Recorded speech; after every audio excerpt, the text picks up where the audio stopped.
Hey everyone, welcome back to Generation in Between, where we remember, revisit, and sometimes relearn all kinds of things from our 80s childhoods and 90s. I did it wrong again. You did it wrong. Yes. From being 80s kids and 90s teens. That's right. I'm moving this mouse. I know. I just noticed off that. my face. Yeah, okay, sorry guys. There's a mouse arrow on my face. Will that be on the YouTube recording? No. Okay.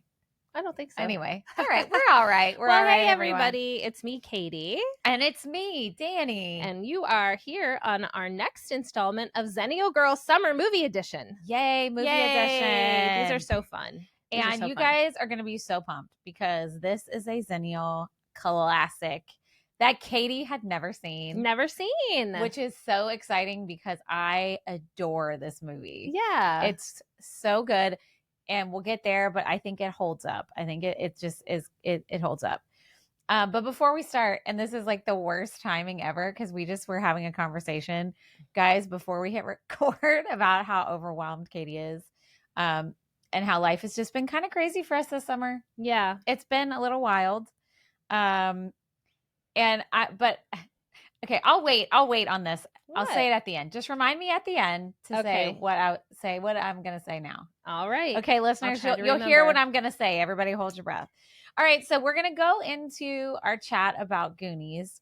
And I think the way I laid it out for this one, because I did the research, Katie was going to do it, but then I was like, well, you've never seen it. So that would be weird for you to research it. Like, because, it just wouldn't hit right. So I did the research, and I'm going to do like we did for Clueless. No. Was it Clueless? No, you did the Clueless research. Mm-hmm. Whatever movie we did, where I'll give you a little summary and tell you a little bit about the actors. Okay. And then we'll talk about the movie, our thoughts on it and stuff, and I'll throw in trivia on the way. Okay. That sounds good. Is that good? Yeah. Okay. So we're just going to hop right in. You look a lot more happy to talk about this one than you did Porky's. I am much happier to talk about this one. I mean, Porky's was fine. I was ready for that discussion, but this one will be a little more fun, I think. Before we go, I have to say something about the Porky's. So y'all heard our episode with our Tales from the Crypt superfan friend, Ben. Yes. So Ben loves the movie Porky's. He wanted to be a guest to discuss the movie with us. Okay. But we are on a guest break right now, guys. We're not having a guest. It's just too hard with logistics and our schedules. And it's just not doing it. Currently, we will eventually have guests again at some point, but usually we have to do that at night or it's just hard to schedule. So I see him this past weekend, a few days after our episode airs, because I was bartending with him, and he's like, I need to talk to you about Porky's. So he had a laundry list of things to just disagree with us about. Okay. Hey. Which I knew would happen. Yeah. Okay, and that's fine. And Ben, we appreciate your opinions and thoughts like we do everybody else's, but those were our opinions and thoughts. Right. And I mean, having Ben on the show for that episode may have been a more nuanced conversation, I guess. Oh, yeah. I mean, and we weren't trying to have a panel discussion. We were just talking about what we were just like, we saw it, here's what we think. And that doesn't mean we are correct. And that everybody else is wrong. Right. That's just what we thought. I mean, we didn't even agree on some of this stuff. So that's fine. The funniest thing he told me, though, made me laugh because he said, well, you guys kept going back to the whole misogyny, male gaze kind of thing. And he's like, but it's a teen sex romp comedy. That's the whole point. And I was like, yeah, but we said that. But then I got home and I thought, yes, but can you not have a teen sex romp comedy without misogyny? Because I think you can. Oh, I don't know. I think you can. I mean, I don't think you can have it without objectification. But which is not the same as misogyny. Correct. It's different. But don't you think, I think you can totally do it. And I feel like maybe it has been done a little bit and we just don't know because we're old people and don't keep up with the times. Correct. But anyway, that was one of those thoughts that you think later, you're like, shit, I should have said that. In the moment, I should have told him that. I've got the perfect comeback for you, Ben. But Ben's really good at arguing. Yes, he's super good at it. He should be a lawyer. That's right. But anyway, there's still time. He loves the movie. Okay. He thinks... So 5 stars from Ben, you think? Or 4? I didn't ask, but probably is my guess. All anyway, right. He had a lot of things to address with us. Hey, let's go. All right. Anyway. All right. So let's get into Goonies. Okay. So here's the summary that was on IMDb. A group of young misfits called the Goonies discover an ancient map and set out on an adventure to find a legendary pirate's long-lost treasure. Yes. Okay, I have seen this movie a bunch. But guys, I did not realize that Chris Columbus and Steven Spielberg were the writers of this movie. Okay. Did you notice that? I did notice that. I didn't know that. And Troy was like, how did you not know that? I was like, I don't know. I did not realize that. Yeah. I mean, obviously, it was the first time I've seen it.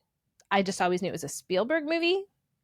So I did not. I wasn't that surprised when it was like Chris Columbus. I was like, oh, yeah, that makes sense. I don't know why I didn't realize it was a Steven Spielberg movie. Everybody out there is probably like, oh my God, Danny.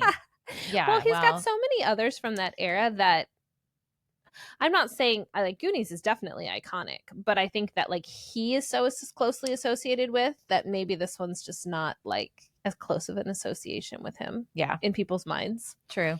And maybe. I forgot to write the year this came out. I think it was 84. I think you're right. Should we Google it? We'll fact check ourselves real quick. Yes. Because oopsie. And I'm sure we'll get into it, but all the different actors. Yeah, we're about to start talking about that. Okay. So Cooper and Troy have just started watching all the Lord of the Rings movies. Mm-hmm. And like in order. Yeah. And Cooper, I was like, hey, Dad and I are going to sit down and watch Goonies. I was like, do you want to come watch this? He's like, no, because they've already seen it. But then he remembered that Sean Astin's in it. Mm-hmm. And he's like, oh, wait, Sam's in it. So Sam. Oh my God, that's so cute. So, okay, 85. Yeah, 85. Right. Okay. 1985. Well, I really thought, and I almost texted this to you, and then I'm like, no, I'm just going to save it for live. A young Sean Astin reminds me of Cooper. I know. I think so too. Like the look, yes, that's part of it. The way they look, but the voice and his mannerisms, I know, and his acting choices, I was like, wow, he really reminds me of Cooper. I know. I thought that too. Yeah. Okay. I didn't tell him that because I didn't know. Guys, he's about to be 13, so I don't know. You could be saying the wrong thing. It might make him stomp off to his room. To you, you're like, hey, I'm comparing you to a really famous movie star that I know you like, but to him, it could be like, correct. You think I'm whatever. I know. Perceived flaw. I get correct. it. Because of his age. Yeah. Because of his age. Because it's a hard time. It is a hard time. But okay, so we're gonna talk about the cast. Okay. Some other things you may know in the Xennial time period. I mean, a lot of these actors have been in a bajillion things. Mm-hmm. And so y'all do not at me for the things I don't mention. I'm just mentioning some of their highlights. Okay. Excuse me. And then we'll talk about the movie. We'll go through kind of talk about the movie, and I'll throw in some little trivia I found out. It's got some fun tidbits. Cool. So I just told you Chris Columbus and Steven Spielberg are the writers. The director was a guy by the name of Richard Donner, who came into his hotness when he directed the OG Superman in 1978 with Christopher Reeve. There was a fun little shout out to him at the end of the movie when Sloth rips his shirt off and he has on the Superman t-shirt. Oh yeah. Aw. Yeah. That's so fun. I thought that was a fun Easter egg. I never put that together.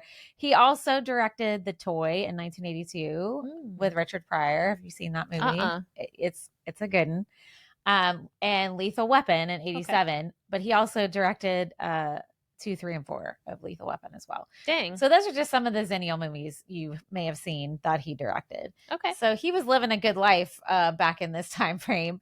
And then let's talk about the actors. So we already mentioned Sean Astin, who played Mikey. Yes. And this was his film debut. Really? Mm-hmm. Oh. Y'all also know him from Lord of the Rings, obviously. Yes. But he has probably had one of the most consistent careers filmography-wise out of all the people in this cast. Yeah, he was Rudy. Well, yeah, he was Rudy, but I mean, like, he has consistently worked.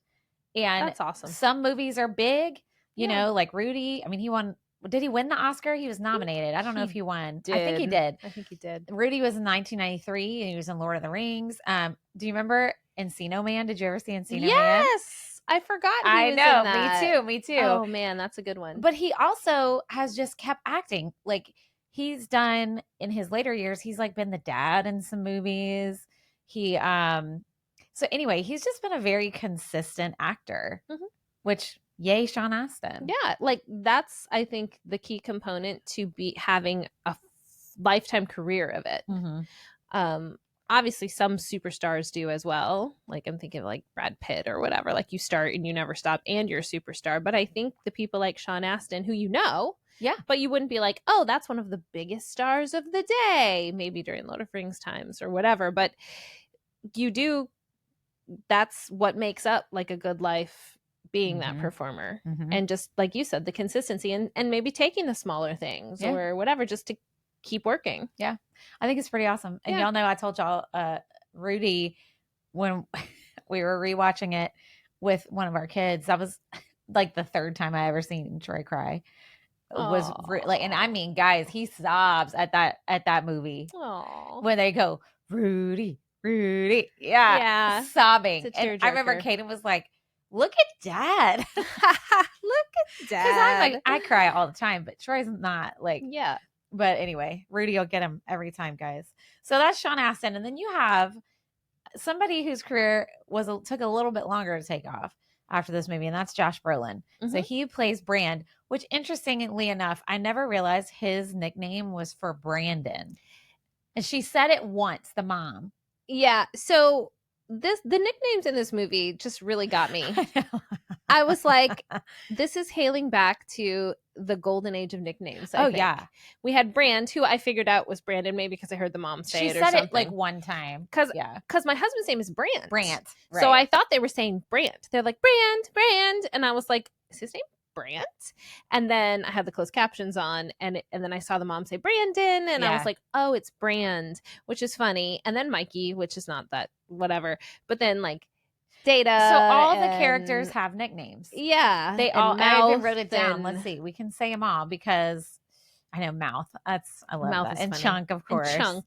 I thought I wrote it down. Oh yeah. They're all of them, all the main characters are referred to by nicknames. And their real names are either never mentioned at all or just mentioned like once or twice. Yeah. Do you want to know their real names since sure, we're talking about it? Okay. Sure. Mikey's name is Michael, obviously. Okay. Shit. Mouth is Clark. Oh. Right? I know. Oh my God. Sorry. Laptop problems, guys. Don't be surprised. What is this doing? It's not scrolling. Okay. I am cursed with technology. Sorry, guys. Dead air because Danny sucks at technology. I guess I could talk. Okay. Mouth is Clark. Data is Richard. Oh. I know. Okay. Brand is Brandon. Chunk is Lawrence. He does say it, I think, when he calls the police. I did hear that one. And the police officer calls him that. Yeah, Lawrence. He's like, okay, Lawrence, like the time, blah, blah, blah. Yeah. Andy is Andrea. Steph is Stephanie. And Sloth is Lotney. Lotney Fratelli. Okay. That's quite a name. Lotney Fratelli. Yeah, that's right. Okay. So I'm going to just hopefully not fuck up my computer here because I don't know what it is doing. Like it's losing its just mind. Like scrolling on its just own. hold on. Did you see that? You saw that, yeah? Okay. I mean, sort of. Everything's a blur. I'm not wearing my glasses. She's not wearing her glasses because she's trying to be cute. Me too, because I had giant zits on my face, so I had to put makeup on before we started filming. Listen, why am I 44 and still fucking worrying about acne? I hate it. Adult acne is dumb. And if you are a sufferer out there, I am with you, and I hate it so much. Okay, moving on. Josh Brolin. This was also his film debut. But he kind of just had like kind of mediocre success in the 80s and 90s. He was working and he was in things. He was in some TV shows and some smaller movies. But he didn't really get to be like Josh Brolin, the actor, until the early 2000s. Oh, okay. And he was in a Quentin Tarantino movie called Grindhouse. And then he was in American Gangster. And then he was in No Country for Old Men, which was really lit the map up for him. Yeah. And that was in 2007. So Javier Bardem they played brothers, I think. I think so. Yeah. And Javier won the Oscar. I think Josh Brolin was also nominated, but Javier won. And now, of course, people know him as Thanos in the Avengers movies. Did you know he was Thanos? No, I didn't. Yeah. Okay. And he's in Deadpool. So like he's still pretty relevant now. But it took him a while. Okay. Took him a bit to So he stayed at it. But he comes from a famous family, right? Yeah. Isn't James Brolin his dad? Yes. So, I mean, I'm not saying like whatever, but like the average person maybe wouldn't stick it out. Correct. But if your dad's James Brolin, then maybe you just take what you can get for a while till you break through. I don't know. Hey, that's a good one. If you're that's a good analysis. Oh, thank you. Oh, really? Okay, good. Yeah, she fixed her hair and everything. I was like, thank you. No, that's a good analysis. I think you're right. Not saying that there aren't just non-famous family people that could do that. I just don't think it would be common. You'd give up after a while, I think. Yeah. I mean, and he's attractive. He's an attractive human.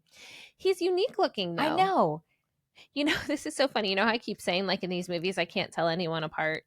So it wasn't. That's such an old lady thing. I know. I was like, who do they all look alike? Well, when I saw his name on the screen, Josh Brolin, like in the things, the guy who was in jail, I thought it was him for a second. Because I was thinking of older him, I think. Oh, yeah. And I was like, wait. And then they're in the house. I'm like, wait, this is like way further back. Yeah. He wouldn't have looked that old. But I was like, why do they look the same, though? They do. They looked alike to me. You know what it is he's got like a strong like jawline, cheekbone situation. And so does that actor. Yeah, maybe that's it. And like I said, I saw the actor that was in jail right after I'd seen the credit on the screen. So I think I just assumed until I was like, wait, he was way younger than this at this time. And then I saw him.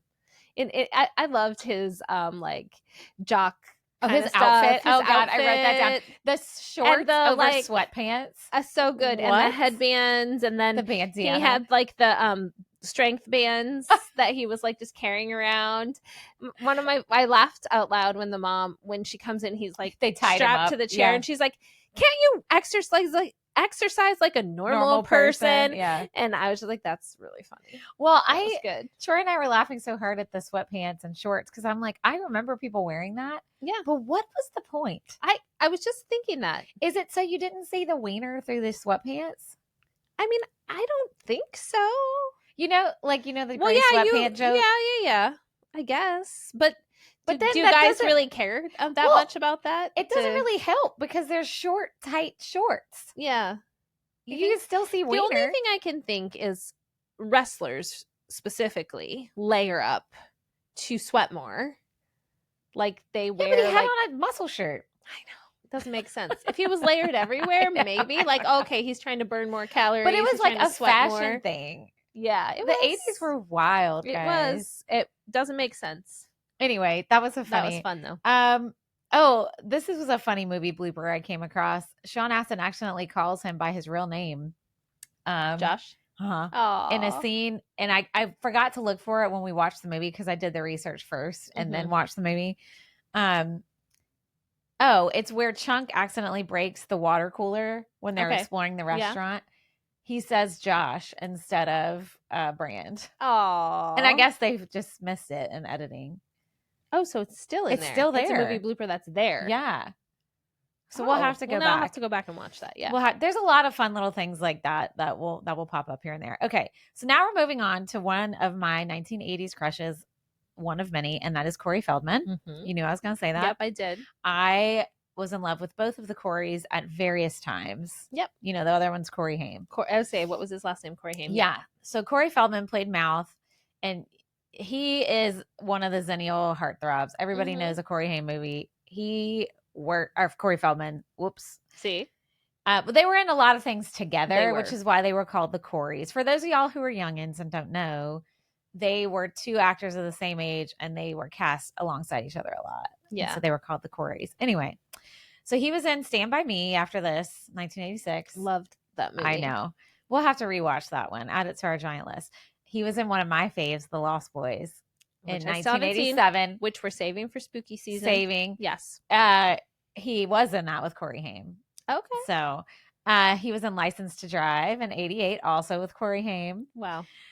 He was in The Burbs in 1989. I with love Tom Hanks. that movie. Yeah. He was in, and then I didn't know this. He was the voice of Donatello when they made the Teenage Mutant Ninja Turtles movie. He was? In 1990. I didn't know that either. Oh, that's fun. I know. Donatello. Okay.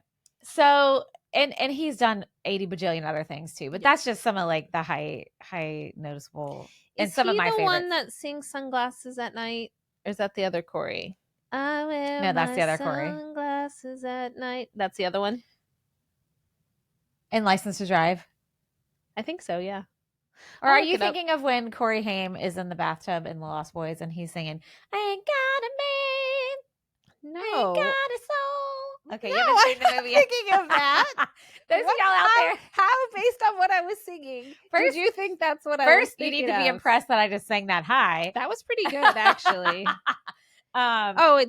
It's Corey Hart. I was like, what are you talking? Oh, I thought you meant they sang the song in a movie. Oh, I know that song. Yeah, I know that song. I don't know why I thought it was one of the famous Corys. Wait. We need to rewind for a second. You thought Corey Feldman or Corey Haim sang the song Sunglasses at Night. That is the funniest thing I've ever heard in my life. This whole time, every time I hear that song, I envision Corey Feldman. Stop. But I guess not now. There were too many Corys. Corys. Don't even sound alike. Well, I know. But I mean, I don't think Patrick Swayze sounds like Patrick Swayze true. and She's Like the Wind. When he's singing. Yeah. That's true. A lot of people don't sound like their singing voice doesn't sound like their talking voice. Yeah, it doesn't like always match up. Even Right. Kristen Bell in Frozen, she's Anna. True. It took me a while to be like, is that really her though? Well, when and our she friend was singing, Gina, she's like that because Gina has kind of a rasp in her talking voice, but when she sings, it is crystal clear. That's true, right? I never thought about that. Mm-hmm. Yeah. Okay. Well, anyway, it's Corey Hart, everyone, whoever that is. I thought I was thinking that there was a scene where they sang that, and then I was like, wait, are you thinking that? Okay, well, you'll know what I'm talking about when we watch The Lost Boys. This was a wild. Like, oh, you're like, what the hell are you talking about? You'll see. All right, moving on to Jeff Cohen, who played Chunk. Yes. Okay, so this was the most funnest thing to find out because he was in this movie, and I honestly think he is the best actor in this whole movie. He's so good. He's so good. He's such a natural comedian. Mm-hmm. He is fantastic. But here's some things. He did a few TV series and did some made for TV movies, did some cartoon voices, but then he left acting completely, and he's an entertainment lawyer to this day. In fact, he is I'm gonna say his name wrong. I looked it up how to say it. The actor who played Data, he is his lawyer. Okay. Isn't that fun? So he helps him with like contracts and stuff like that. Entertainment like, lawyer, basic stuff. Yeah. Basic. Okay. I'm sure he makes bank. Especially if he's already in the industry. Correct. Then it's like, oh, he knows how it works and right. Like, yeah. And if he's got big name clients like that already. Yeah. Yeah. Oh, wow. I looked him up. And he looks totally different. Yeah. As a lot of us do. I mean, a lot of us do. He looks like, he had a growth spurt somewhere along the way and like got tall and lanky, and I think at least the picture I saw, his head was shaved or he was bald. Yeah. Which in the movie he's got all that hair. Yeah. But I could see it. I was like, oh yeah. I see it. There he is. See him. Yeah. Chunk was my favorite character, and I always felt so bad for him. And I realized while I was watching, it's because I am Chunk. And we'll talk about it more later. Oh my God. I was like, God, I always felt so bad for him. And I was like, because I am him. Yes. Literally. And when I was that age, I looked kind of like him. I did. But anyway, we'll talk more about Danny and Chunk's spirit souls in a little while. Your interconnected lives. Yeah, yes. Because then we got to this whole conversation in my house of me and Troy and Cooper of, if you were a Goonie, who would you be? Oh. Yeah, so think on that. I'll ask you at the end. Okay. All right. Then we have Martha Plimpton, who played Steph. Okay. And for some reason, I was like, that actress has always reminded me of my sister-in-law, Melinda. Oh, yeah. Right? I don't know why. They look a little similar. I think my sister-in-law is way prettier, but and I think Martha Plimpton's pretty, but I just think Melinda is. Anyway, but they remind me of each other so much. And it was funny because I was sitting there and I said, Troy, do you know who she reminds me of? And Cooper goes, Aunt Melinda. Wow. Yes. So it's like, that's so funny. But anyway, she was in a movie called The Mosquito Coast in 1986 with, I think it was Harrison Ford. Was it Harrison Ford? I don't know. that was a big hit. And then she was in Running on Empty in 1988. But one of my favorites, she was in Parenthood. Yes. In I remember her from 1989. that. And remember Keanu Reeves was her boyfriend. Yes. And that, if y'all have never seen that movie, you got to watch it. Yeah. That one's good. The thing I used to always love from that movie was the kids singing, "When you're sliding into third and you feel a great big turd, diarrhea." Yes. I forgot that was in that movie. Not me. Not you. But look, don't get your musical trivia Obviously. from me. Okay. Unless I've researched it. Although you do know lots about Broadway stuff. I do. So that's true. Pop music me, Broadway you. Let's go with that. Let's do that. Okay. And then she was in a movie called 200 Cigarettes in 1999. And it was kind of like an indie movie, but it was so good. And I've totally forgot about it. It's about like New Year's Eve, but it like goes back and forth. I'm going to mess this up because I didn't rewatch or anything. Goes like at different time periods. On New Year's Eve? Uh-huh. Oh. It's really good. 200 Cigarettes. And there's a bunch of like, you know, Gen Xers that we would know in there. Okay. Anyway, so Martha Plimpton, she's a great actress, I think, because she is able to have that like kind of dry humor. You know what I mean? I do. And I think she's good. Yeah, she was really good. And then we have Carrie Green, who played Andy. Okay. Who I thought was the most annoying character of the entire movie. Yes. I mean, they wrote her annoying. It was on purpose. Yeah. So she was in a movie called Summer Rental in 85, a movie called Lucas in 1986, Three for the Road, 1987. And then she quit acting for a bit. She went to college at Vassar. Oh, okay. But then she did return back to acting after that in a TV movie called Blue Flame in 1993. Yeah. And I didn't really look at much else about her because I didn't care. Well, when you said her name, you said Carrie Green. Yeah, Carrie Green. I was like, I don't know who that is. Yeah, I don't know. I just didn't, I'm sure there's probably other things. And plus there's a lot of people. But the most interesting career, I think, acting wise, is our man who played Data, and it's Ke Huy Quan. Forgive me if I'm mispronouncing that. He was in Indiana Jones. Yes, before that's what this. I remember him from. He was in 1984. Then he was in Goonies. He was in the TV show Head of the Class. Did you ever watch that show? Oh, yeah. Okay, I forgot about that. He was. It was in 1990, 1991, and he did not return to acting until 2022, Everything Everywhere All at Once, which he won an Academy Award for. What was he doing all that time? I don't know. I didn't look it up. I don't know. Who knows? But I was just like, I remember, because I love watching the Academy Awards, and I remember watching his speech. Have you seen that movie? No. Oh, it is so good and so weird and so wonderful, and the acting is just. He won for supporting actor, and I forgot the lady's name who won for playing the lead actress. She was in Wicked. Oh, Cynthia Erivo? No. The one who plays the teacher. I can't think of her name either. Anyway, everyone's sorry, screaming at us. I know, y'all just screaming at us. I can see her face. I can see her face. Anyway, so she won Best that year. Actress. Yeah, and he won as well. And that movie, it swept the awards that year because it was so creative and so good, and the acting was superb. But I remember watching him in his speech, and he was just, you could tell he was just so grateful. And to know that you can go back to your dream at any time, and there it is. Like, that's really inspiring. I know, because that's like a long time. That's not like a decade. That's like 2-3 if he was in something in 1990. Yeah, you need to look up his speech and you will sob. I mean, not today. Don't do it today. Today's not the day. Today's not the day. But when you need some inspiration to keep going and doing your dream work, look him up. But I guess that's my question. Did he keep going, or did he make the choice to stop and then say at some point I'm getting back into it, which is still fine, because that's like kind of what I'm doing with my life at the moment. Right. Whatever. However your path is, that gets you there. Yeah. You don't, I guess my point is, you can revisit dreams too. You, just because you're older doesn't mean you're done. Yeah.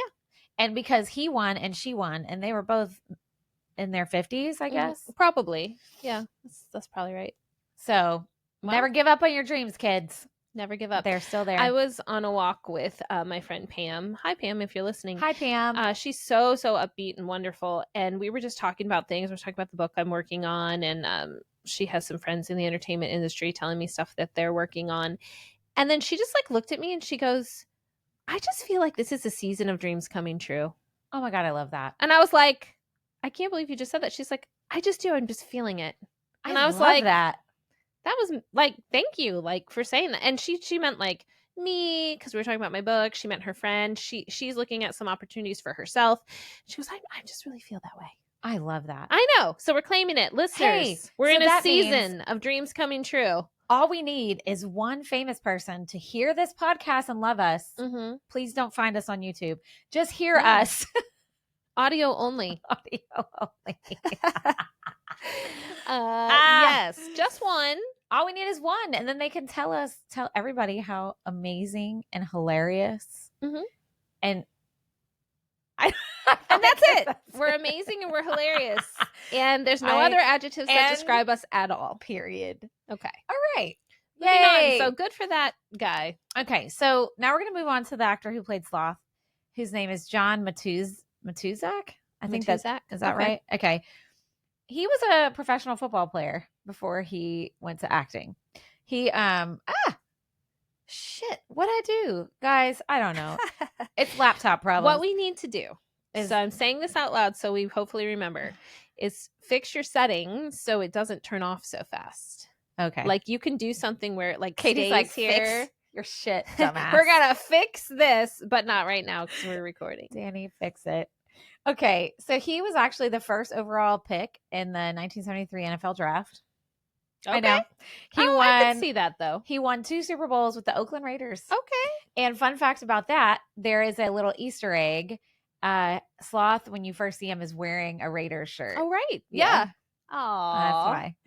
Yeah. And then also I told you about the Superman shirt. It took 5 hours for that poor man to get into his sloth. I was going to say all those prosthetics and makeup and everything. Dang. Yeah. 5 hours. After he did Goonies, he had guest roles on several TV shows and small movie roles, but he actually died of heart failure in 1989. So only a few years after this. Dang. Isn't that sad? Mm-hmm. Yeah. So now we're going to get into the Fratellis a little bit. Robert DeVee played Jake. Fun fact about him, he is a trained opera singer, so all that singing you see was really him. He sounded good. Oh my gosh. Yeah. Legit. And a lot of people know him from the movie Die Hard. Yeah. Now, and once I say this, you're going to remember. It took me a second, but yes. Yep. In 1988, he was also in a James Bond. He was a bad guy in James Bond movie, License to Kill, 1989. He was in Showgirls, 1995. And also, random facts, he also has some voices in popular video games like Grand Theft Auto and Halo. So okay. And so does the other brother. He also has some voices. Oh, okay. Mm-hmm.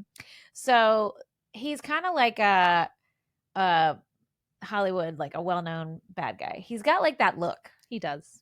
Like we said, with like the jawline and the deep voice. And the deep voice. Yeah. Yeah. He's a good bad guy. He is. I bet he's really nice in real life though. Probably. You know? That's usually how that goes. Yeah. Yeah. But I think it's fun. And speaking of his singing, the scene where he picks up Chunk in the car and he starts singing from Madame Butterfly, he improvised that. They didn't tell him to do that. He just started doing that and they kept it in. Oh my gosh. That's like so they were cool. supposed to just pick him up and put him in the car and he started singing. Oh, wow. And so I was like, yeah, you go, Mr. Opera Improv. I love that. Yeah, opera improv. That's not something you hear every day. Hey, him and Gina should get together. That'd be entertaining. They could do a whole opera show. Improv off. Oh God, that'd like be a battle. Oh wait, is he alive still? I think so. I don't know. Oh my God, great research. So Joe Pantoliano. Wait, no, Pantoliano. That's Pantoliano. He played Francis. He's been in a bazillion things. I would say as soon as I saw him, I'm like, bazillion. I know this guy. And his voice has too. He's voiced a lot of characters. He's super familiar. He was in La Bamba. I don't know if you remember that in 87. He was actually in a couple episodes of Tales from the Crypt in early 90s. One of the ones that Ben mentioned on his episode about The guy who keeps dying. Yes. Okay, he's in that one. He's in that one? Okay. He's the main character in that one. He was in The Fugitive with Harrison Ford in 93. He was in Calendar Girls in 93 with Jason Priestley. Do you remember that movie? Just now I know. He was in Bad Boys in 95 and the sequel. He was in The Matrix in 1999. Jeez. I know. He was in The Sopranos. Okay. So anyway, he's been in a lot of shit.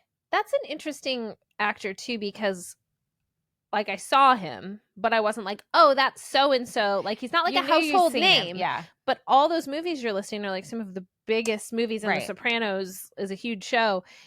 That's an interesting take on acting too. I know. That he's been in all these amazing things, and maybe not like the lead front person, but made this career of being like what his niche is, which is maybe more like the like supporting character acting. Which I think is really fun, because I think when you are a very, I think of people, shit, his name is failing me now. It'll come to me in a minute. When you think of people who are kind of unique looking, or they have a unique voice, and they're not like a traditional looking movie star, I feel like they become character actors. But that's where I feel like the fun acting is. Yeah.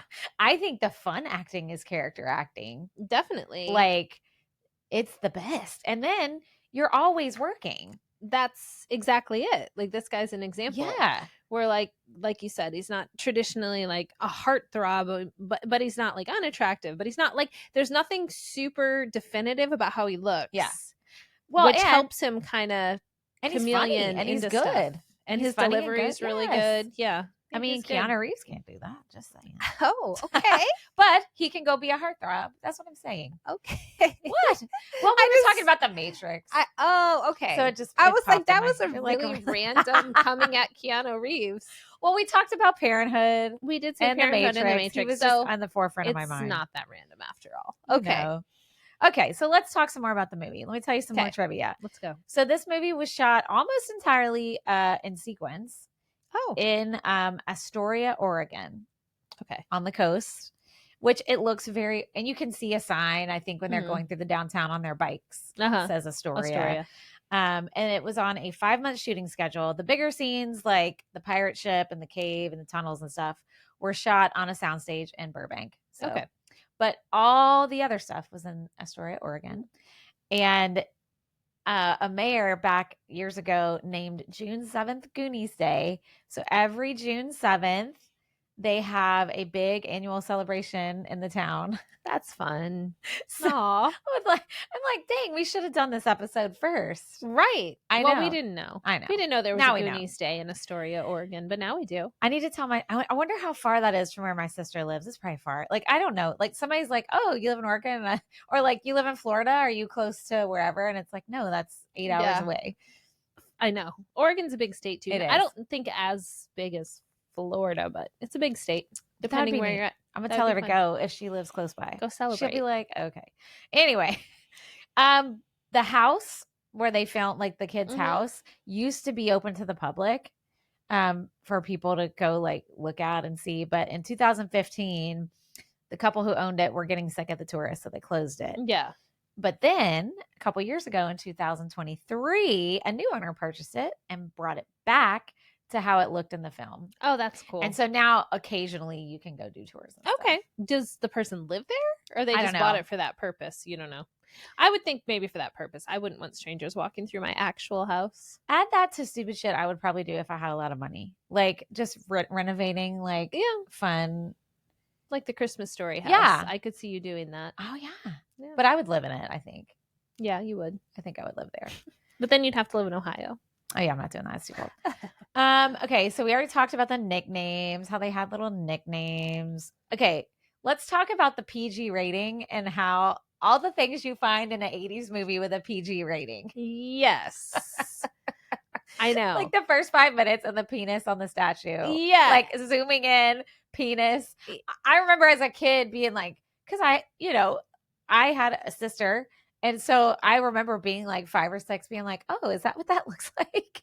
Right. Like that's your introduction to the male anatomy is watching Goonies. And it's like a Michelangelo statue. That's true. Could be a lot worse. Yeah, that was funny. I mean, they said I can't remember which ones now, but they said a decent amount of curse words, which Lots you of can do. shits. Lots of shits, which you can do in PG. Yeah. But lots of shits, lots of penis jokes, lots of like sexual innuendos. Yeah. And then like the bully in the car looking up the girl's dress. Yes. Gross. Obviously they had like violence and torture, but nothing crazy. Nothing crazy. But I think 80s PG compared to today's PG. Yeah. Like I think Cars 2 is rated PG or something dumb. And it's Okay. like, what? Yeah. Like this would not be a PG movie. I don't think it would. I think it would be PG-13 for sure. I think it would. Oh, interesting fact about the swear words. The swearing in the movie was deliberately and strategically placed so it could be easily drowned out by broadcasters who wanted to remove it. So like when you play it on TV or something. So it's like if you watch it closely, the cursing usually happens when there's a lot of background noise, like the police chase in the beginning of the film, or there's other people talking, or when there's like running water or another like loud sound like a crash or something. Okay. That way it wouldn't be as noticeable that it's not, yeah, there's a word missing. Yeah. And okay. it said that way the broadcaster could lose the profanity in the sound mix. You would probably know more about that than me. I don't know how to edit any sound. Or you can cut a couple of seconds of footage without losing anything important to the story. Yeah, so that would be my only thing. I assume then they weren't on their faces when they said it then. I don't. Because you would see them say it. So they must have. But I mean, I can remember watching movies that have been edited well, that's what I mean. for TV. Like you're like, that's not what they say. Right. Yeah. Yeah, that's true. Because remember we saw that in Dawson's Creek. Remember they edited something weird. Yes. I can't remember what that was now, but yeah. It was with Jen. And their mouth was moving different than what they were actually saying. That was on your X-ray trivia. That was on my X-ray trivia, which I found some more of, by the way. Yay, I can't wait. We'll get to it. Okay, so you didn't write down any notes. I didn't. I just watched it. I watched part of it on a plane and then part of it just while I was home. Okay. Now I will bring up what I was going to say when we started. Yay! It's a perfect segue. Okay. So, as y'all know, Katie and I, when we rewatch stuff, a lot of times it happens in pieces or at weird times. But here's what I think. And you're not going to like this. That's why I was waiting. Oh, no. And Troy even said she is not going to like that. Here's what I think we need to start doing moving forward. Not for Dawson's Creek, so don't freak out. When we do a rewatch of a movie, like one of these older movies, I think we need to intentionally sit down and watch it start to finish without watching it in bits. Well, that's what I did with like Labyrinth. Right. And I mean, that's what I would prefer to do. I just can't. I know. We're going to do that moving forward. All right. Because what's our next one? We have a couple weeks. Times is our American next one. Pie. American Pie's next. Okay. We only have 2 more this summer. Yeah. And then we'll because here's why. This one I did sit down and watch all the way through. Yeah. And I'm like, I feel like especially with these movies from way back, we need to watch it how we were like, if we would have rented it and brought it home from the video store. That's true. That's how we would have watched it. Not like moving from room to room, pausing it, etc. Because when we do that, we're not fully paying attention. No. I know I'm not. No, of course and then not. I miss stuff, and then it's like whatever. So I was thinking about that because I was like, man, that was so much more enjoyable. Yeah. And I feel like we miss some of the magic when we watch it in bits. Sure.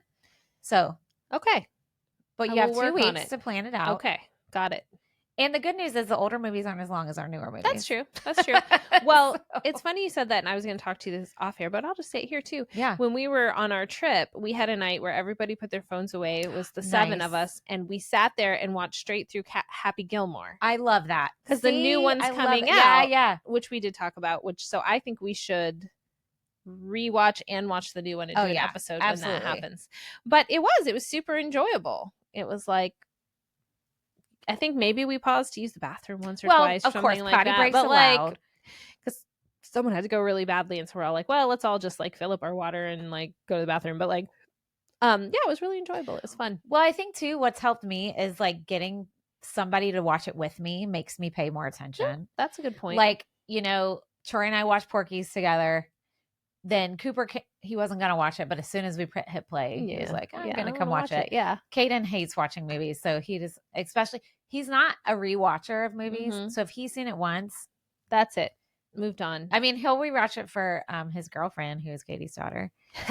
Yeah, true. Yeah, they do watch a lot of like, I think they watch like horror movies and stuff. And he does not like horror. Yeah. But they'll watch the takes older one for the ones. team there. So anyways, so that's what we're going to do moving forward. Okay. We're going to plan it. And I wanted to watch this one with my youngest, I know, life Tegan, is crazy. I know. and it just didn't happen. Well, the next one you don't need to watch with her. No. The next one maybe. He does like that movie.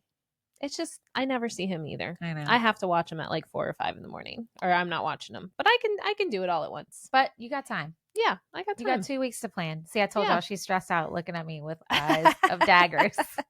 She's like, fuck. No, I don't mind. I can make it happen. It's gonna change our magical. And I'm gonna do it too, because I am also, I mean, I'm not just this is for me. We're gonna do it.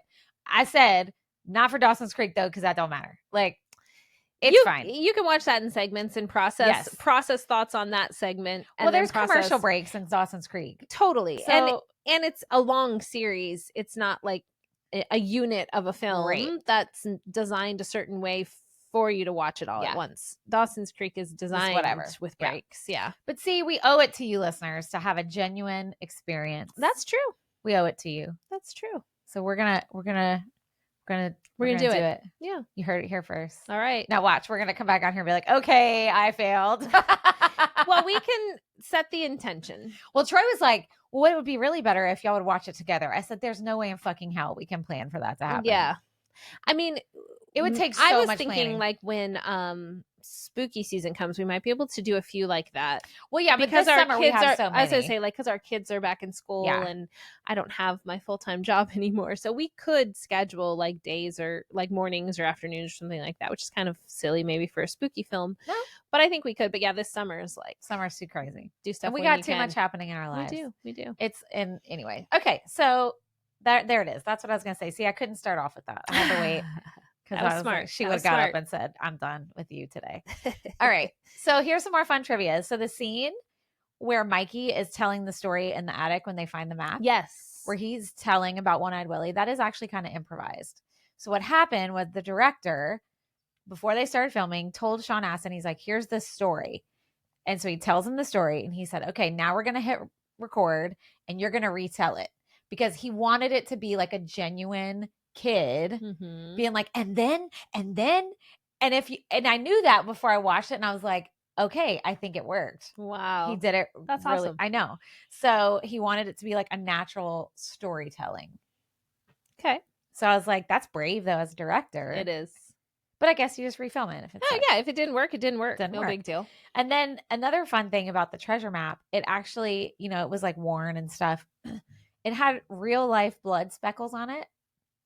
So the production designer was a guy by the name of J. Michael Riva. When they originally had it, he thought it looked too new. So he like wanted to age it. He like burned some of it and had coffee marks, whatever. And he wanted to put blood spots on it. But the prop department did not have any red paint. So he pricked his own finger and just was like, boop, boop, boop, boop. God. Dedication. Also kind of gross. Not the most sanitary. No.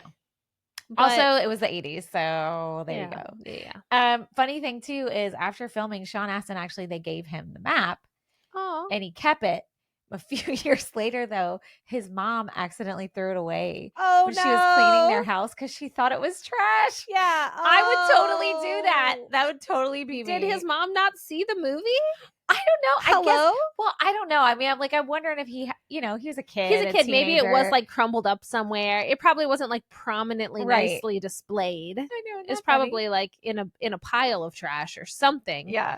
So. I bet Sean Astin, because doesn't he have one of the rings from the Lord of the Rings movies? There's some kind of lore around that. There's like 5 rings and some of them are missing. And I think he has one. So he's probably got, and like Rudy, he's probably got some cool stuff from the films he's been in. Yeah. Anyway, we need a Sean Astin museum. That's what you should have. I don't want that. I'm okay. Okay. Well, just put it in your back pocket in case you need an idea. Okay. All right. Okay, so let's talk about how bullies in 80s movies are like legitimate psychopaths. Right. Every movie, like, it's not just bullying. It is like torture behavior. Like, he's driving the fucking car, holds onto the kid's hand while he's on this baby bike. Yes. I know. And then lets him go and he goes off a cliff. I know. They're really legitimate bad. Psychos. Yeah. Like these bullies are not okay. They are not okay. They are not okay and not going to be okay. I mean, generally, if bullying is happening, they're usually not okay. Spoken to somebody who's been bullied and been a bully. So, yeah. Also, the best line in the whole movie is when Troy the bully screams down the well, Andy, you Goody! Yes, I love that. So first of all, were they really going to put people in that bucket? I know. That was weird. I think they were going to like step in the bucket and then hold on to the rope. Oh, all right. Even then, because I know the math I was like, mapping. I was watching it and I was like, well, maybe the bucket's bigger than I think. But then when they pull it up and hold, it's like, I'm like, who was going to be a water? It's for like a well, right? But that's why I was like, who was going to ride up in this bucket? Like, what? I was very confused. I just thought that was so funny. And like, were they not? Troy was like my Troy, not the bully Troy in the movie. Also, we were giggling about that, but they were just like standing around a wishing well. Yeah, like it was like the hangout spot. And then they hear her down there, and they were very unalarmed. They're just like, "What are you doing down there?" Yeah, that was kind of weird. I loved that, if we're talking about the wishing well, when they decide not to take all the stuff because it's other people's wishes. I know. But then fuck that, I would have taken it. But then Mouth is like, but I'm taking this one back because it's mine. And I'm like, how do you know that Symbolic. That one's you? I know. I was being too literal. I'm like, the bucket is too small. How does he know that's his coin?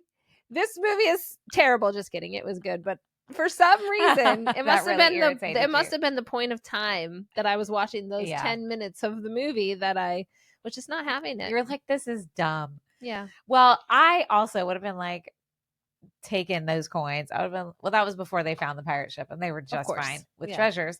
But I would have been like, fuck that. I'm taking these. Yeah. People's wishes are coming home in my pocket. Yeah. Maybe I can make them come true. I don't know. Right. Correct. Okay, speaking of, let's talk about the cinematography in this movie. I thought was so good. Yeah.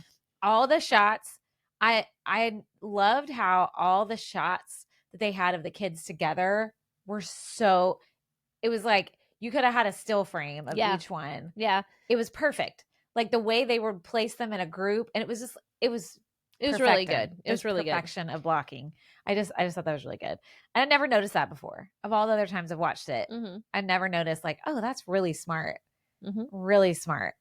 It's like they know what they're doing. It's like they're directors that have done other really popular movies before. Okay, so something that was not well done. Let's talk about the bats in the cave. Oh God. So there were prop bats on strings. You could see the string. Oh, okay. But the bats that fly out, all those were bow ties and wads of black paper mache that they shot out of an air cannon. Okay. It shows. You're like, and that checks. I mean, but what are you actually going to do? Have a real bats around all these actors? Well, prop bats. You could have, what do you mean prop bats? Well, they had the prop bats on a string, so I wonder why they didn't shoot those out. Well, yeah, I see what you're saying. Well, I guess they probably wouldn't take off. It'd probably just flop. Yeah. That'd actually be really funny. But they could have done a scene like just to show real bats that didn't have the people in it too. Like they're obviously they can edit that. Yeah, but I guess it's the 80s, and I guess they're just like, let's do, what did you say they did? Paper mache and bow what? ties. And I guess they're just like bow ties, paper mache. But honestly, creative people like that, although it didn't quite work, but I get where they were coming from, really impressed me. Like here at my studio, like some of the ideas that like our costumer comes up with and like our set people, I'm like, yeah, how did you think of that? You know, sometimes I can't think. Yes, outside. You are. I'm just like, let's order the thing on Amazon. They're like, oh no, we can make it with this, this, and this. And I'm like, well, look, you are creative in other ways. Okay. That's true. So everybody has their strength area. Yeah. And yours is other things. It can be. It is.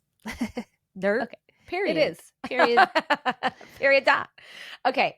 So here's a fun little Easter egg. So, you know, when Chunk calls the police from the phone to report and they think he's pranking them again. So there's a fun little shout out to Gremlins. Oh. Because the police officer's like, where he's like recalling all of Chunk's previous stories. He's like, oh yeah. And the time you called about the little creatures that multiply when you pour water on them. Fun fact, Steven Spielberg and Chris Columbus and Corey Feldman all worked on Gremlins. Wow. So that was thrown in for that fun little. Okay, now that I hear it, I'm like, oh yeah, that's pretty obvious. Yeah, pretty fun. But I like that. Okay, so since we're talking about the cave, can we talk about the kiss? Yes. Before I say what I was going to say, what are your thoughts? It was, well, first of all, I don't know. It just kind of made me squirm a little. But then, I don't know. It felt a little like this is how it's supposed to look when there's like a romantic moment. Does that make sense? Yeah. I mean, they were in a cave. I don't know. I said to Troy, why do 80s movies have so many non-consensual kisses? Well, there's that. Yes. Like Revenge of the Nerds, 16 Candles. I mean, that's just 2 off the top of my head. Right. I mean, that's true. And like Mistaken Identity. Yeah. That's kind of what I mean. I see what you're saying now. Right. Where it's like they think it's one person and it's another. Right. But it's still right. It is non-consensual. Correct. Yeah. I don't know. Why is that a thing? Is that funny? Like, do people think that's funny? I don't find that humorous. I think mistaken identity stuff can be funny, non-kissing things. But even it gets tedious to me. Brant hates it. I know, and he so hates they came to see the last show I was in, which was all about mistaken identity. It's a farce. He's like, it's funny because I mean he does have a lot of opinions about a lot of things, but like he doesn't have a lot of specific like theater, movie, TV show opinions. And he was just one day he was like, you know what I really hate is like games of telephone that go wrong, like where someone says this and then it's a mistake.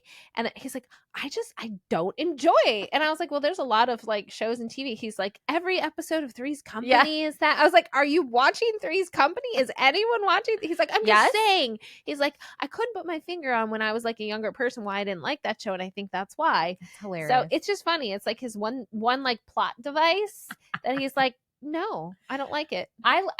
Troy and Cooper said it stresses them out. Yeah, maybe that's it. Because Cooper's like, he's like, it's stressful because it's like everything would be solved if people would just talk to each other. Yes. And I'm like, I know, but that's the whole joke. And like, then sometimes you're also like, you almost can't suspend disbelief enough. I know.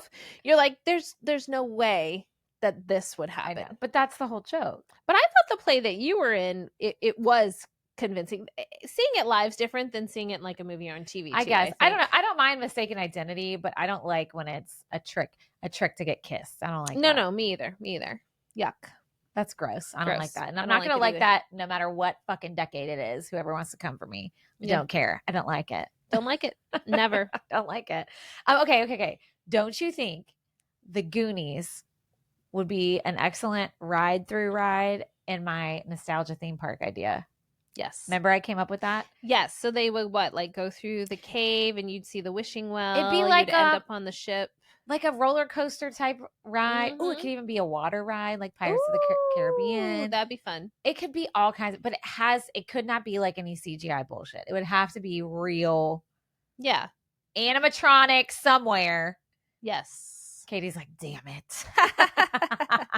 Animatronic sloth would be amazing. Epic. That would be really good. And it could be right next door to the Ride the Falcor experience or whatever we called it. I like that. Ride the Falcor experience. That's fun. That could be CGI.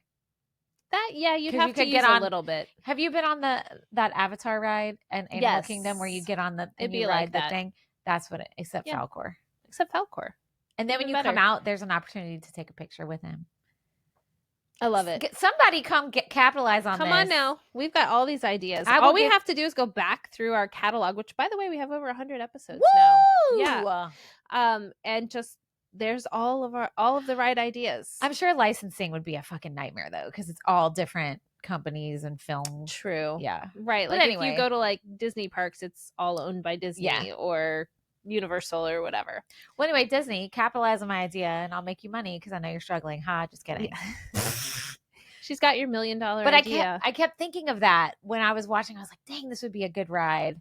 Yeah, it would be. It'd be I agree really with you. good. Yeah. Anyway, all these ideas and nowhere to put them. Okay. So speaking of rides, the slide that they go on at the cave, that was real. They really built that for them. Oh, fun. Yeah. And we were laughing because the girl playing Steph, she like does all these flips and shit. Did you see that? Yeah. I was like, I wonder if that was on purpose. And they just left it in. They're like, wow, that looked really realistic. Like, are you okay? But how fun is that? Like, I Yeah. was like, that's so fun that they really got to go on that fun little water That is slide. really fun. They even thank the end credits, thank the Langford Surf Coaster Corporation for building it. Langford Surf Coaster Corporation. Fun. Okay. They are no longer. They like merged or something, whatever. I looked it up.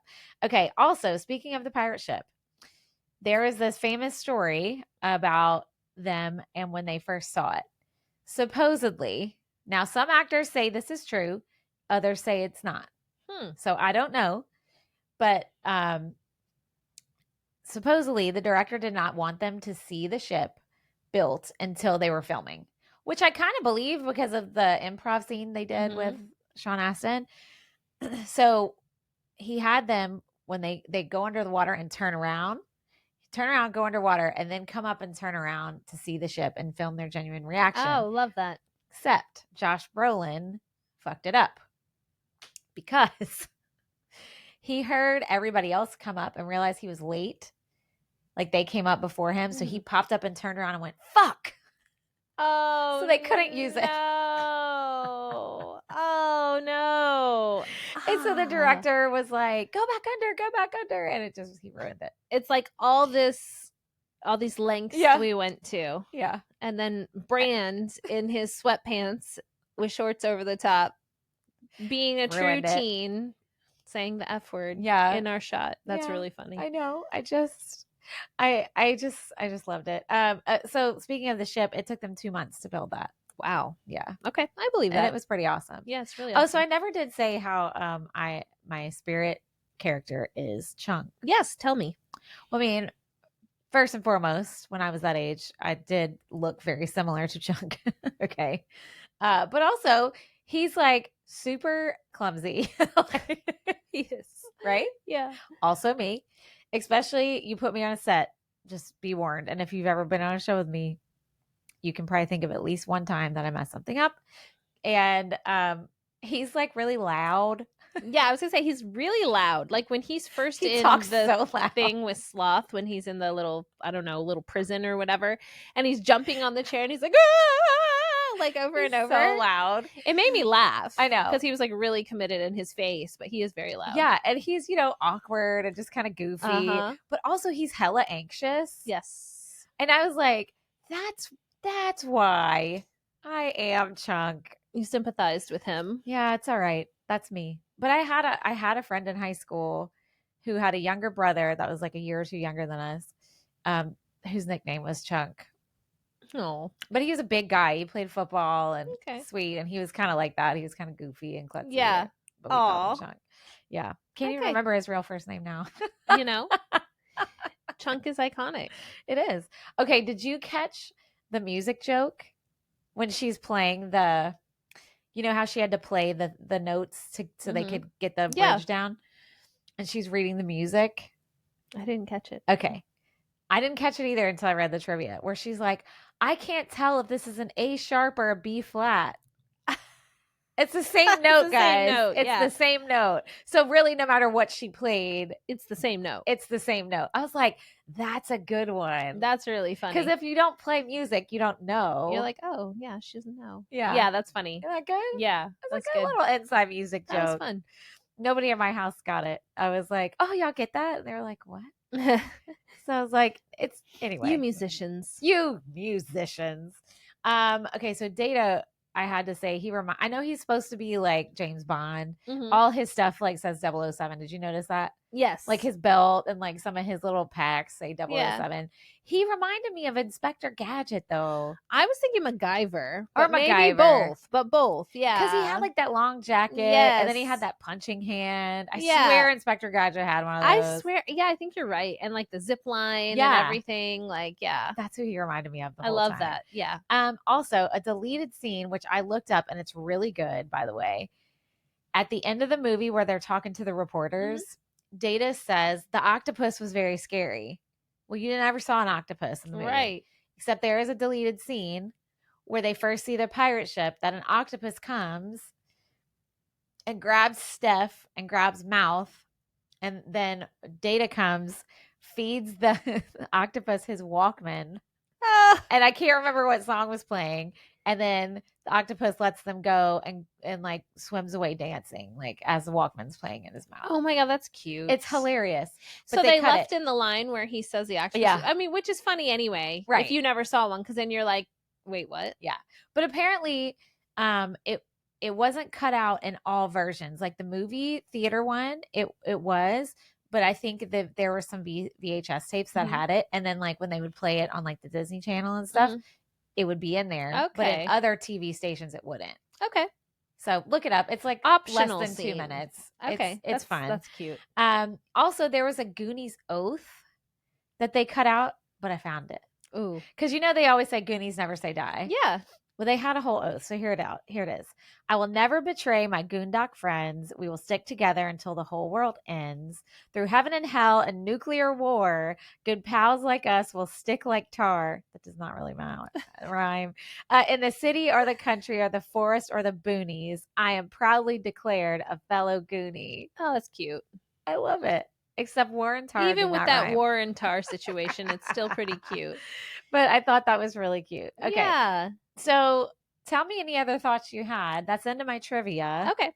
I mean, like I already said the thing about the nicknames. That was one I really, really wanted to say. Oh, we didn't really talk about the housekeeper. Oh, Rosalita. yeah. So I was confused at the beginning because I just thought they were losing their house. That like they were getting evicted because they were getting evicted. Later, I figured it out. That like they were the whole country club thing. Which, by the way, that is such a plot device for movies from this time. Oh, gosh, yeah. Some corporation trying to buy out your property or making you move or something like that. Like I was trying to think of examples of that, but like you see that a lot of different places in these films. But so then I was confused when they had like a housekeeper because I was like, wait a minute. Can they like not afford their house, but then they have this woman helping? Well, she was coming to help them move. But then eventually I figured that out. Yeah. I thought I don't know, was it funny when Mouth was like talking to her in Spanish saying the wrong things, or was that not funny? I couldn't decide. I mean, he was a kid being an idiot. Like, yeah. So I think it was fine. But also like, first of all, he spoke terrible Spanish. He did. He did really bad. But then there were a few times he could interpret it enough that it helped. Like when they were looking at the map and stuff like that. Right. But also, like, I think him telling her the wrong stuff. Like, first of all, it's just such an 80s thing. Like, this probably would have really happened. Like, the lady goes and the mom goes and hires someone and she can't speak to her. Right. So she relies on a child to do it. Right. I mean, that is pretty funny. But that's the 80s. I mean, right. I mean, yeah. Life was different, guys. Life was different. Yes. So I thought that, I just thought that was an interesting component of the movie, but not necessarily bad. Just, well, because they weren't making fun of her. Yeah. Do you think they were? I don't know. Maybe a little, because she did seem pretty like disturbed by the stuff he was saying. Like, you're going to have to be in this room locked with the cockroaches. Yeah. I guess it's like, why would you stay there then? Yeah. But I mean, if you need the money, then. But I don't know. I guess maybe it was an easy stereotype to make. Maybe that's it. Maybe that's what it was. It just bothered me because of that. Yeah, I get it. I see what you're saying. But then the way that he was like you said, speaking not great Spanish, but then the Spanish he did know did help them later on. Yeah, I thought that was interesting. Yeah, because like, okay, so he can like lock in and like use this knowledge for good. Yeah, if he needs it. Well, I think falling on that was like an 80s trope too, like making fun of whatever, you know. And then the mom of the Fratelli boys Oh, did I not? I forgot to mention her. Yeah, I didn't. Oh, let me go back. Hold on. I was going to say, do you have anything on her? I do. I totally forgot. She yeah, it's actually kind of sad. It's sort of weird. She reminds me of my grandmother. Oh my god! But like my grandmother wasn't like mean. She was a criminal? Well, maybe not that I'm aware of, but she was very. I always just remember she was very direct in how she delivered things, and she looked and sounded a lot like that lady. So and she was like funny. a smoker her whole life. Yeah. So she had like that voice, that raspy voice. So I was just watching, and I was like, that looks like my grandma. Well, okay, let me go back. I rewound my notes. So her name, the actress name, was Anne Ramsey. Okay. She was also a character actor. She had lots of roles, like small movies, TV shows. In the mid 80s, though, she discovered she had throat cancer. Ooh. And she had to have parts of her tongue and jawbone removed. Dang. Yeah. This was after this movie. Okay. But another movie she's famously known for is Throw Mama from the Train with Danny DeVito. She played his mom. Okay. And in that movie, and that was in 87, in that movie, you can kind of tell like her speech was affected. Okay. From having those surgeries. She was in Scrooged in 1988. Yep. She was one of the homeless people. Do you remember her? I do. Yeah. But then she died in 1988. Oh, yeah. Jeez. I feel like a lot of people from this movie died young. Maybe not a lot, but I mean, she was older, but... and then Sloth. Yeah, I guess just those two, but still. Well, and I think Richard Donner is no longer. Because he had all those big things, and then it sort of dropped off after Lethal Weapon. So he must have passed away. I'm not sure. Interesting. Anyway, I forgot her. My bad. I don't really have any other thoughts except that I really. Oh, you asked me which Goonie I would. Yeah, which Goonie would you? Well, I think I would be Mikey, right? I think you would. Yeah, I would be Mikey. I'm pretty sure. That's what Troy said he would be too. Yeah, I think so. I think so. You don't think Troy would be Dada? Isn't Troy kind of like handy? No. Handy? No. Troy's smart, yes. Smart, neither one of us is handy. We call people to fix everything. We don't know how to do anything. I know, we're the same way. Literally. I've been trying to do what I can on my own, and I'm just like, our favorite thing is when we talk to people about something, like, I don't know, like if something's broken and they start to tell us, oh, you could easily fix that and get this and that. And we're just like, we glaze over and we're like, yeah, we're not, we're going to call someone. We do not know how. Nobody taught us how to do stuff. Right. So that's fair.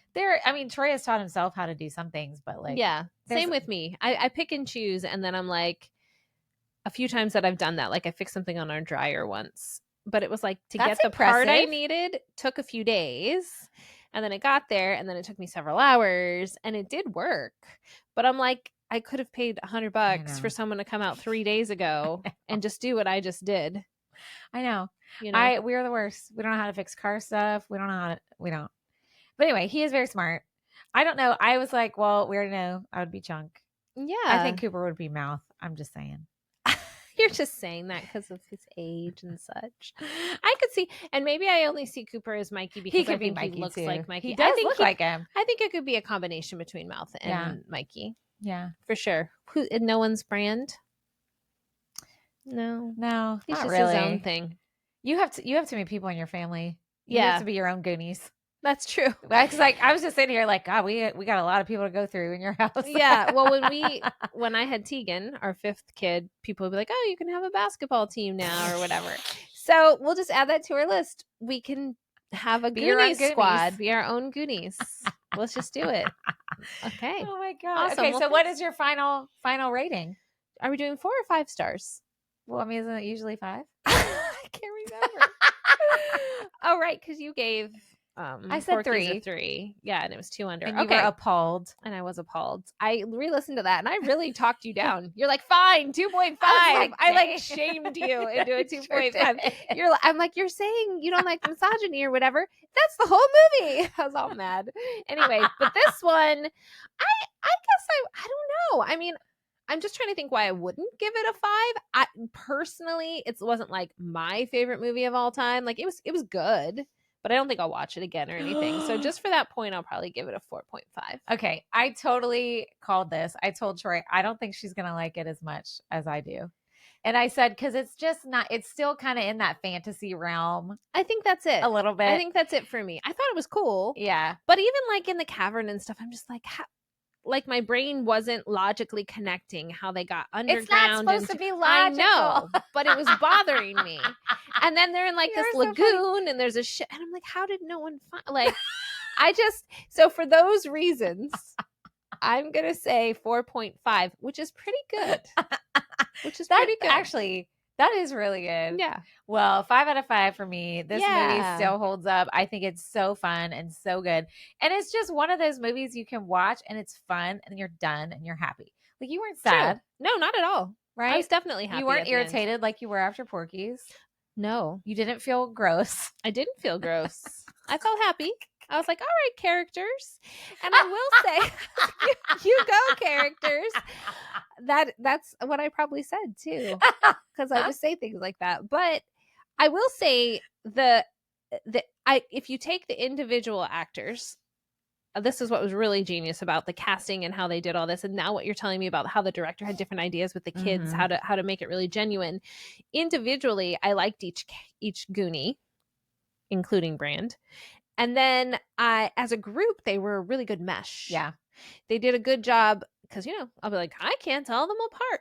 This movie, I was like, yes. Now, granted, there was some androgyny, like, not androgyny, but like they were, white kids mostly. Yes. Right. So there's that.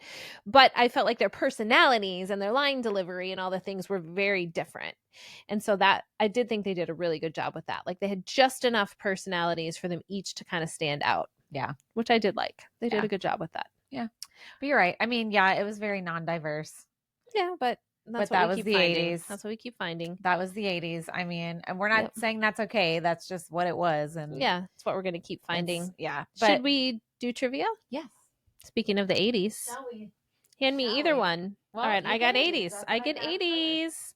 So we are doing like totally 80s. I'm going to ask Danny a trivia question from that. And she's got, what is it called? Hella 90s? Hella 90s. So for those of you who are new here, if it's your first episode, thank you for staying till the end. Yes. Some people just turn us off after a while, so you made it. We ask each other a trivia question, one from the 80s, one from the 90s. Every episode that we remember to do this. Yes. Yes, that helps. Okay, I've got one. All right. Oh, it's your favorite. It's 80s spelling bee. Oh, God. At least it's not math. It's not math. Just spell the name. You get 3 tries. All right. John McEnroe, tennis professional. Okay. Oh, no. I don't remember if it's John or Jon. So we'll go John. McEnroe. Oh, I should know this. Caden, please don't know. I don't. Is it MACENROE?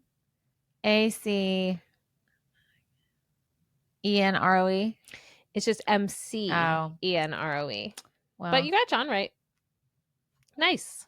Okay. Good job. Well, sports. That's all I got to say about that. Okay. Hold on. That one's sad. I don't want to do that. Ooh, I want to ask you this one too, just because it's very interesting. Okay, go ahead. Okay. At its height, how much money did the Pablo Escobar cartel allegedly spend per month on rubber bands just to hold their stacks of money together? Every month, how much did they spend? $1,000. $2,500. Get out of here. That's what it says. On rubber bands. Rubber bands. Damn. What a rubber band budget. That's like but rent. Also to have that much money that you need that many rubber bands. That's crazy. Come on. Now. And when you buy a pack of rubber bands, there's like 200 in a bag. Yeah, and it's not that much. Even now. Whoa. Like, that's wild. Spending that much now would be a lot, let alone back did they then. actually have an accountant that like kept track of that? Or they just It says allegedly that's what they spent in a month. So that might just be an urban tale. Could be. All right, here we go. Ready for this one? Yes. What clear beer alternative was introduced in 1993 and billed as something different? Zima. Yeah. Yeah. I didn't say that wrong. It's ZOMETHING. Something different. I don't remember that part. I don't either. But I was thinking it was Zima, and then when you said it with a Z, I was like, it's got to be. Yeah, Zima. They were pretty much wine coolers. Yeah. But I've said this before on here. The best thing you would do is put a Jolly Rancher in the Zima to change the flavor and the color, even more sugar. Yeah. I actually, as soon as I said Zima, I was thinking of the Jolly Rancher, because once you said that to me, now that's just what I think about. I know. Haven't tried it, but well, they don't make them anymore, so you can't try it. Can't try it. That's right. I mean, how sad. R.I.P. Zima. Something different that no longer exists. I don't even remember what that tastes like. Me either. I was just having the same thought. I feel like I think it tasted like Sprite with alcohol in it, but like not good alcohol. Yeah. Do you know what I mean? I think it had a weird aftertaste. Yeah. You know what I mean? It was almost like super carbonated. Yeah, that too. Yeah. Okay, if you remember what Zima tasted like, describe it for us, please. And thank you, everyone, for listening to our Xennial Girl Summer movie edition. Let us know if you like the Goonies. You can make a checklist of all the things you disagreed with or that we got wrong, like Ben does, and we will listen. We will listen to you. But also, if you enjoy listening to us, even if you disagree with us, please leave us a 5-star review wherever you're listening.